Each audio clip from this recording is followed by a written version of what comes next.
Hello everyone, कैसे हैं आप सभी। स्वागत है बच्चों आप सभी का इस वीडियो में एमपी बोर्ड कक्षा 8 विषय हिंदी भाषा भारती के अंतर्गत बच्चों आपको पाठ 15 दिया गया है, जिसका नाम है महेश्वर।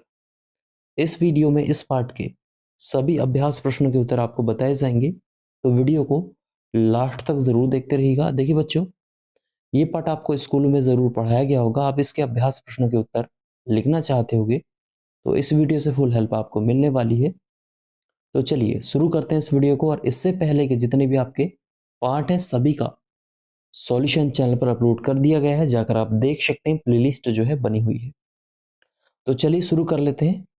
इस प्रकार से बच्चों आपको पार्ट दिया गया है, इसमें अभ्यास प्रश्न जितने भी रहने वाले सभी के एक से लेकर अंतिम तक हम उत्तर देखने वाले हैं। तो वीडियो को अंत तक जरूर देखिएगा, साथ में अपने सभी दोस्तों के साथ इस वीडियो को जरूर शेयर कीजिएगा ताकि उनकी भी हेल्प हो सके। देखिए कुछ इस तरीके से आपका ये पार्ट है। यहाँ से आपके अभ्यास प्रश्न शुरू हो जाते हैं बच्चों। अभ्यास आपको यहाँ पर दिया गया है, बोध प्रश्न है। पहला प्रश्न आपके सामने देखिए कुछ इस प्रकार से है। आपको पेन कॉपी लेकर बैठ जाना है, सभी प्रश्नों के उत्तर एक एक कर नोट करना है। प्रश्न एक है कि निम्नलिखित शब्दों के अर्थ शब्दकोश से खोजकर लिखिए। आपको बोला गया शब्दकोश से खोजकर निम्न शब्दों के अर्थ आपको लिखना है। संस्कृति का हो जाएगा आचरणगत परंपरा। पुरातात्विक का हो जाएगा बच्चों पुरातत्व संबंधी। पुरावीद का अर्थ हो जाएगा प्राचीन इतिहास। उत्तरदायित्व का आपको लिखना है जिम्मेदारी। सर्वोत्तरमुखी का आपको हो जाएगा सभी तरह का। पाषाण का अर्थ हो जाएगा पत्थर। प्रागैतिहासिक का हो जाएगा इतिहास से संबंधित। उत्खनन का अर्थ क्या हो जाएगा खुदाई। फलक का अर्थ हो जाएगा तख्ता। अवशेष का अर्थ हो जाएगा शेष भाग। और अलंकरण का अर्थ हो जाएगा सजावट। इस प्रकार से पहले प्रश्न का उत्तर पूरा आपकी स्क्रीन पर है, वीडियो रोककर पूरा नोट कर लीजिएगा। ये आपके पहले प्रश्न का उत्तर हो जाएगा। और अभी तक वीडियो को लाइक नहीं किया तो लाइक कीजिए, चैनल को सब्सक्राइब कीजिए, क्योंकि इसी प्रकार से आपको यहाँ पर वीडियोस प्रोवाइड किए जाते हैं। प्रश्न क्रमांक 2 है कि निम्नलिखित प्रश्नों के उत्तर संक्षेप में लिखिए। प्रश्न दिए गए, संक्षेप में उत्तर लिखना है। कैसे लिखना है वो भी हम देखने वाले हैं। सभी प्रश्नों के उत्तर एक एक से हम देखेंगे। पहला प्रश्न है कि महेश्वर का प्राचीन नाम क्या है। पाठ में आपने पढ़ा होगा।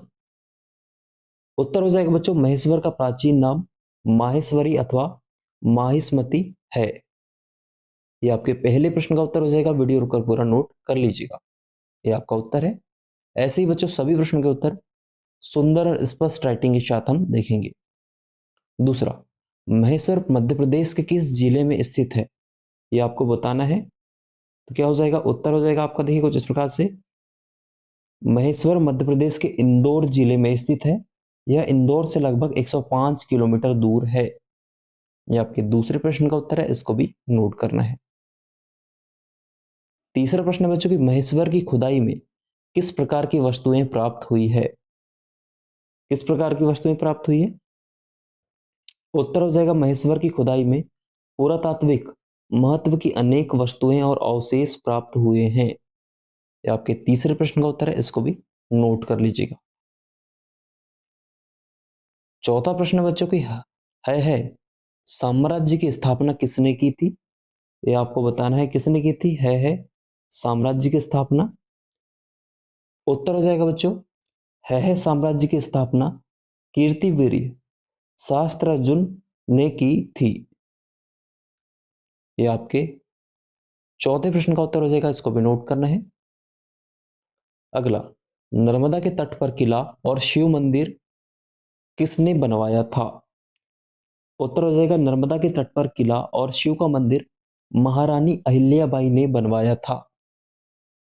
यह आपके पांचवें प्रश्न का उत्तर हो जाएगा बच्चों, इसको भी नोट कर लीजिएगा। चलिए हम आगे बढ़ेंगे।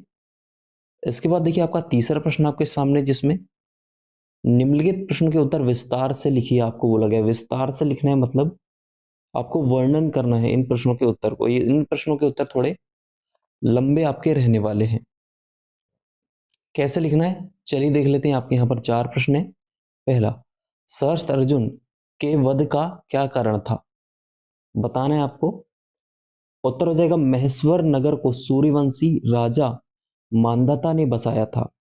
उसके बाद इस नगर पर कीर्तिवीर सहस्त्रार्जुन ने अपना आधिपत्य जमा लिया था। उसका साम्राज्य है कहलाया और इस नगर को अपने साम्राज्य की राजधानी बनाया था। सहस्त्रार्जुन ने परशुराम जी के पिता ऋषि जमदग जमदग्नि का वध कर दिया।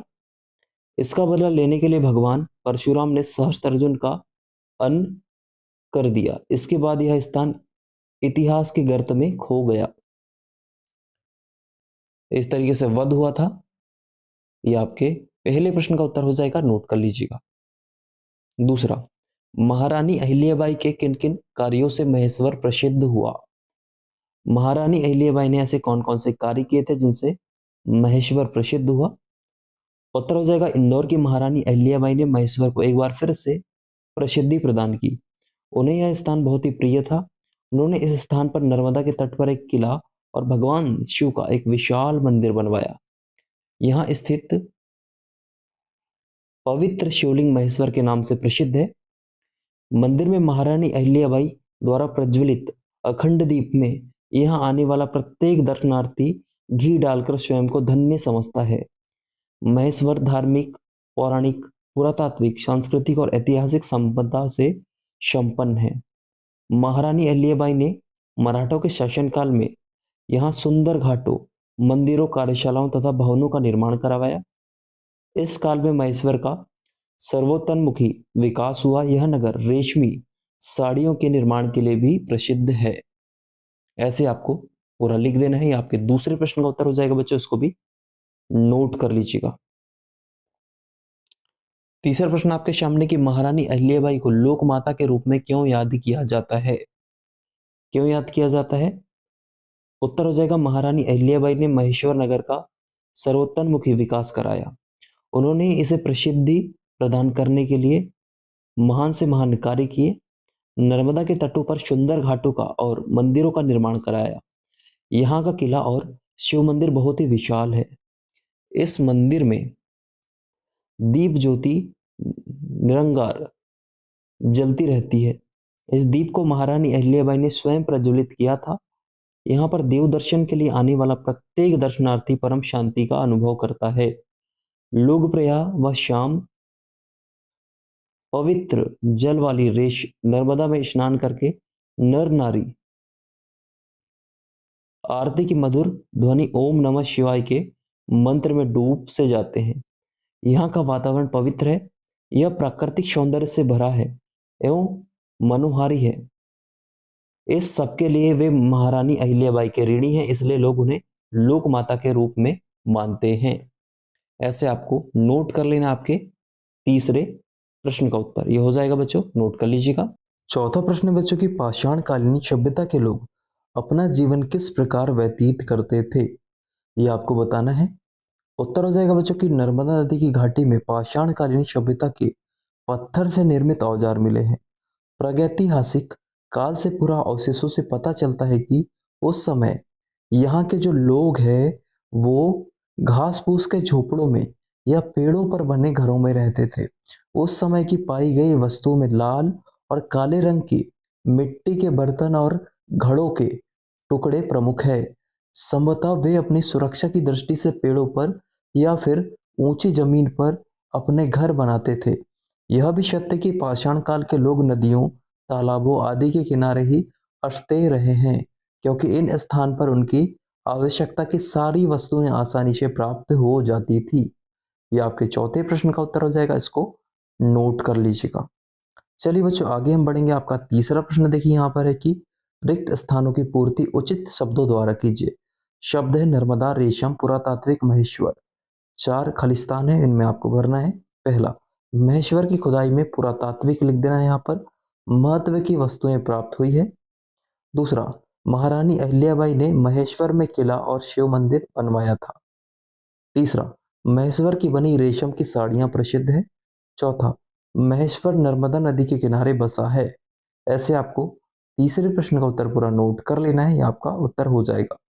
चलिए आगे हम बढ़ेंगे। तो आगे देखिए, भाषा अध्ययन आपका यहाँ से शुरू हो जाता है। पहला प्रश्न है बच्चों की, निम्नलिखित शब्दों का शुद्ध उच्चारण कीजिए और वाक्यों में प्रयोग कीजिए। शुद्ध उच्चारण करना है बच्चों और वाक्यों में प्रयोग करना है। आशीर्वाद, सहस्त्र अर्जुन, संस्कृति, ऋषि, जमदग्नि, दर्शनार्थी, प्रज्वलित, पुरातात्विक आपको शब्द यहाँ पर दिए गए हैं। तो कैसे इनका वाक्यों में प्रयोग करना है, चलिए हम देख लेते हैं। तो देखिए बच्चों, उत्तर आपकी स्क्रीन पर इस तरीके से हो जाएगा। इस प्रकार से बच्चों आपको उत्तर लिखना है। पहला, देव दर्शन करके उनका आशीर्वाद प्राप्त करते हैं। दूसरा, सहस्त्र अर्जुन ने ऋषि जमदग्नि का वध कर दिया था। तीसरा, भारतीय संस्कृति पूरे संसार में अपना प्रभाव जमाए हुए हैं। चौथे का हो जाएगा, ऋषि धौम्य महान त्यागी और लोकरंजक थे। पांचवे का हो जाएगा, जमदग्नि भगवान परशुराम के पिता थे। ये आपको लिख देना है। इसके बाद दर्शनार्थी का हो जाएगा, शिव मंदिर में दर्शनार्थियों की भीड़ लगी रहती है। सातवें का हो जाएगा, गांव में शाम का घर घर में दीप प्रज्वलित किए जाते हैं। और आठवीं का हो जाएगा बच्चों, महेश्वर पुरातात्विक महत्व का नगर है। ऐसे आपको लिख देना है पहले प्रश्न का उत्तर। ये आपका सही उत्तर हो जाएगा बच्चों। वीडियो रोककर पूरा नोट कर लीजिएगा, ये आपका पूरा सही उत्तर हो जाएगा। चलिए आगे आपका दूसरा प्रश्न है कि निम्नलिखित शब्दों का समास विग्रह करके उनके सामने समास का नाम लिखिए। जैसे लोकमाता, मधुर ध्वनि, नर नारी, विशाल मंदिर, अखंड दीप और महारानी। ये आपको शब्द दिए गए हैं। इनमें आपको सामासिक पद, समास विग्रह और समास का नाम लिखना है। तो कैसे लिखना है, तो देखिए बच्चों, उत्तर आपकी स्क्रीन पर है। ऐसे आपको 3 कॉलम बनाने हैं। पहले में सामासिक पद, दूसरे में समास विग्रह, तीसरे में समास का नाम हो जाएगा। लोकमाता का हो जाएगा लोक की माता, इसमें हो जाएगा तत्पुरुष समास। मधुर ध्वनि का हो जाएगा बच्चों, मधुर है जो ध्वनि, इसमें आपका क्या हो जाएगा, कर्मधारय समास हो जाएगा। नर नारी में आपका हो जाएगा नर और नारी, इसमें आपका हो जाएगा द्वंद्व समास। विशाल मंदिर में हो जाएगा विशाल है जो मंदिर, इसमें कर्मधारय समास हो जाएगा आपका। अखंड दीप में हो जाएगा अखंड है जो दीप, इसमें आपका कर्मधारय समास हो जाएगा। वैसे ही महारानी है अंतिम, इसमें हो जाएगा महान है जो रानी, इसमें आपका कर्मधारय समास हो जाएगा। तो वीडियो रुककर पूरा नोट कर लीजिएगा, ये आपका सही सही उत्तर हो जाएगा। तो चलिए हम आगे बढ़ेंगे। आपका तीसरे प्रश्न का उत्तर हम देख लेंगे। निम्नलिखित शब्दों में प्रयुक्त उपसर्ग छांटकर लिखिए। उपसर्ग छांटकर बच्चों आपको लिखना है अखंड, अवशेष, प्रसिद्ध, अनुशासन, विज्ञान। आपको शब्द दिए गए हैं, इनमें आपको उपसर्ग छांटकर लिखना है। तो देखिए पूर्ण शब्द और उपसर्ग और शब्द आप कैसे हो जाएंगे। तो देखिए अखंड में आपका उपसर्ग हो जाएगा, खंड शब्द हो जाएगा। अवशेष में आपका उपसर्ग हो जाएगा, शेष शब्द हो जाएगा। प्रसिद्ध में आपका प्र उपसर्ग हो जाएगा और सिद्ध आपका शब्द हो जाएगा। अनुशासन में आपका उपसर्ग अनु हो जाएगा और शासन शब्द हो जाएगा। वैसे विज्ञान में आपका उपसर्ग वी हो जाएगा और ज्ञान आपका शब्द हो जाएगा। तो वीडियो रुककर पूरा नोट कर लीजिएगा, ये आपका सही उत्तर होगा। चलिए आगे हम बढ़ेंगे बच्चों। इसके बाद आपका चौथा प्रश्न आपके सामने है कि निम्नलिखित शब्दों के संधि विच्छेद कीजिए और उनके सामने संधि का नाम लिखिए। शब्द है महेश्वर, मनोहर, आशीर्वाद और दर्शनार्थी। तो इनमें आपको संधि विच्छेद करके संधि का नाम लिखना है। तो उत्तर बच्चों देखिए आपकी स्क्रीन पर है, कुछ ऐसे आपका उत्तर हो जाएगा। महेश्वर, मनोहर, आशीर्वाद, दर्शनार्थी। संधि विच्छेद और संधि का नाम लिखना है। मनोहर में हो जाएगा, पहले है महेश्वर, तो महेश्वर में हो जाएगा महाधन ईश्वर, स्वर संधि। मनोहर में हो जाएगा बच्चों मन्हा धन हर, विसर्ग संधि। आशीर्वाद में हो जाएगा आशी धनवाद, विसर्ग संधि। दर्शनार्थी में हो जाएगा दर्शन धन अर्थी, व्यंजन संधि। ऐसे आपको पूरा उत्तर नोट कर लेना है, ये आपके चौथे प्रश्न का उत्तर होगा। इसके बाद देखिए बच्चों आपका पांचवा प्रश्न है कि निम्नलिखित वाक्यों में उद्देश्य और विधेय छांट कर लिखिए। 3 वाक्य है। पहला, इंदौर की महारानी अहिल्याबाई ने सुंदर घाटों, मंदिरों और धर्मशालाओं का निर्माण कराया था। साथ में आपके 2 और वाक्य है कि पाषाणकालीन सभ्यता के औजार नर्मदा के घाटों की खुदाई में मिले हैं। तीसरा, महेश्वर की सिल्क साड़ियां बहुत प्रसिद्ध है। तो इन वाक्यों में आपको उद्देश्य और विधेय छांट कर लिखना है। तो कैसे लिख लेंगे, तो देखिए बच्चों उत्तर आपकी स्क्रीन पर है। उद्देश्य और एक साइड आपको विधेय लिखना है। पहले का हो जाएगा इंदौर की महारानी अहिल्याबाई ने, उद्देश्य में लिख देना है। विधेय हो जाएगा सुंदर घाटों, मंदिरों और धर्मशालाओं का निर्माण कराया था। दूसरा आपका पाषाणकालीन सभ्यता के औजार हो जाएगा उद्देश्य में।